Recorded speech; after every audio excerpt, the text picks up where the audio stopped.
My name's Freya Poulter. I'm the GM of HR at Secure Electronic Registries Victoria, or as we commonly like to call ourselves, SERV.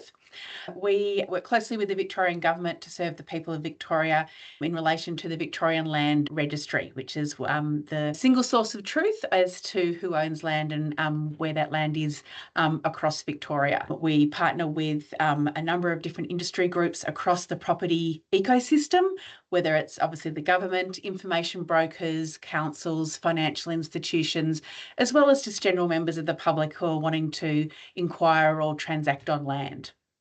We've got about 155 employees. I've got a team of about 4 people, including myself, in my HR team. So, as head of HR, what does learning mean to you and to your organisation? One of SERV's priorities is around making sure that the services we're providing and the systems that we are custodians of are modern and renewed and safe and secure. For that process to continue to evolve as anything does in the technology industry, we need to make sure we've got employees that embrace change, are used to evolving, and are constantly learning.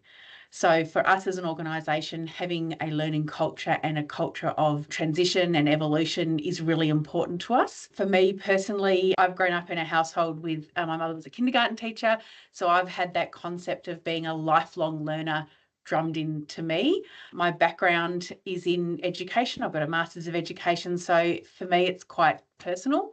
I'm very passionate about making sure that our employees know that we're interested in their professional development as well as their personal development, and being able to find those linkages between where they can embrace and improve in their development and how that can then leverage the benefits for SERV and it achieving its strategy. Your organisation is among Growth Faculty's most committed group of learners. Why is Growth Faculty a good fit for your organisation? We've introduced it at particular points in time where we've been able to leverage off things that have been happening in our organisation. We had a small pilot group of employees that had subscriptions and we got good feedback. We had good usage of it. Post-COVID, we then turned our attention as an organisation to focusing on our leaders and their development and their growth.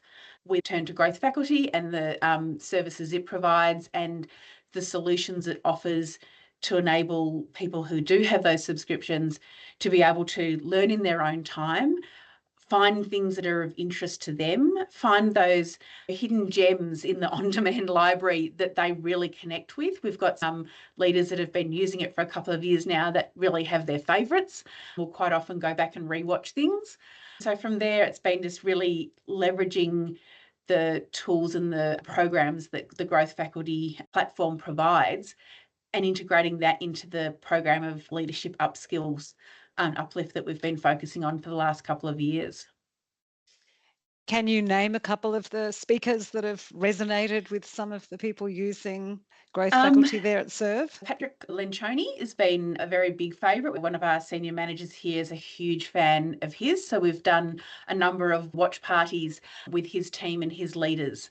Personally, I'm a big fan of the John Spence sessions that have been happening in the last 12 or 18 months. I know he's got some new ones coming up, so I'm looking forward to watching those as well. I'd love you to paint us a picture of how you utilise Growth Faculty.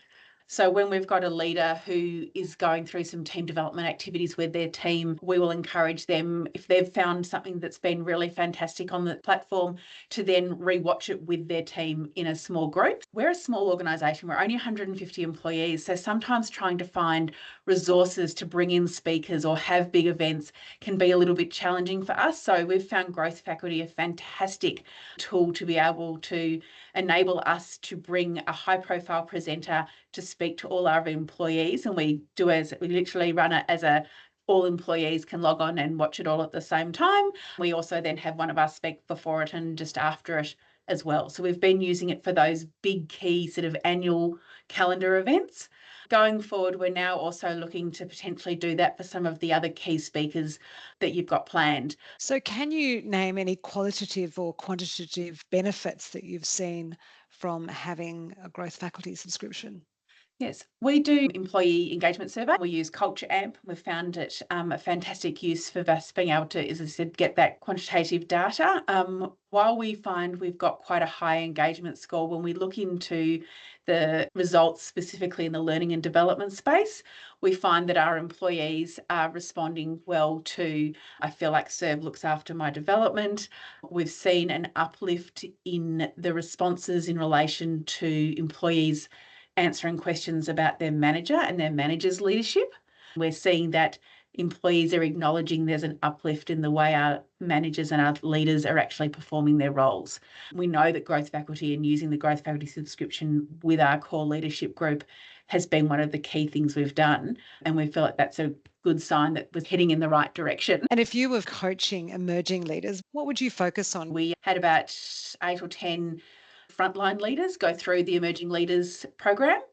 We used the Growth Faculty platform and structure with its online presented sessions.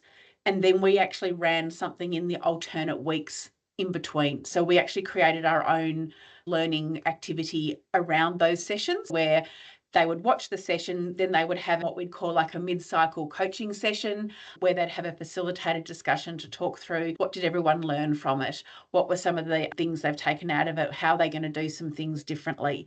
So we've found those emerging leaders programs really good for our frontline leaders, so not just our senior leaders as well. What would you say to others who are considering growth faculty? Funnily enough, it actually came up the other week and I was in a networking forum and I mentioned growth faculty and someone said, what's growth faculty? I think of it like the sort of Netflix of leadership development or communication development where you can go in and it's got all these different people that will come and talk and present on a whole range of communication and leadership topics. One of the biggest benefits of it is it's on-demand library. You can sign up for things and if you can't make it, you can go back in and watch the recording. One of the other things I think is a huge selling point of the subscription, which I know a number of our leaders use, is that they can just log onto it on their phone and listen to it in podcast style while they're driving to and from work or doing activities. And they've found that a really useful way for them to get their developmental learning in at a time that works best for them.